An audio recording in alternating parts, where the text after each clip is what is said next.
அடாடாடா, எப்பங்க இந்த பிரச்சனை முடியும்? இதுக்கு ஒரு தீர்வே இல்லையா? அதாவது வாழ்க்கையில பிரச்சனை இருக்கலாம், ஆனா பிரச்சனையே வாழ்க்கையா இருந்துச்சுன்னா எப்படி? என்னை கேட்டுக்கொண்டு இருக்கிற தெய்வ ஜனமே, ஒருவேளை இந்த நிகழ்ச்சியை பார்த்து கொண்டு இருக்கிற நீங்கள் ஒருவேளை இப்படிப்பட்டான ஒரு சூழ்நிலையில நீங்கள் இருப்பீர் என்று சொன்னால், கர்த்தருடைய நல்வார்த்தை உங்களை நோக்கி வருகிறது. என்னவென்று சொன்னால், நீதிமொழிகளின் புஸ்தகம் 23ஆம் அதிகாரம் 18வது வசனம் சொல்லுகிறது, நிச்சயமாகவே முடிவுண்டு, உன் நம்பிக்கை வீண் போகாது. ரோமர் 5ஆம் அதிகாரம் 5வது வசனம் சொல்லுகிறது, பரிசுத்த ஆவியானவராலே உங்களோட இருதயங்களில் ஊற்றப்பட்டிருக்கிற அன்பு அது உங்களை வெட்கப்படுத்தாது என்று.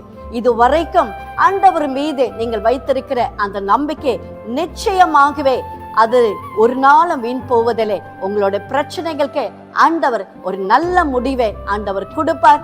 இந்த நம்பிக்கையோடு கூட நம்முடைய பயணத்தை நாம் தொடருவோம். கர்த்தர் உங்களை ஆசீர்வதிப்பாராக. Have a blessed day.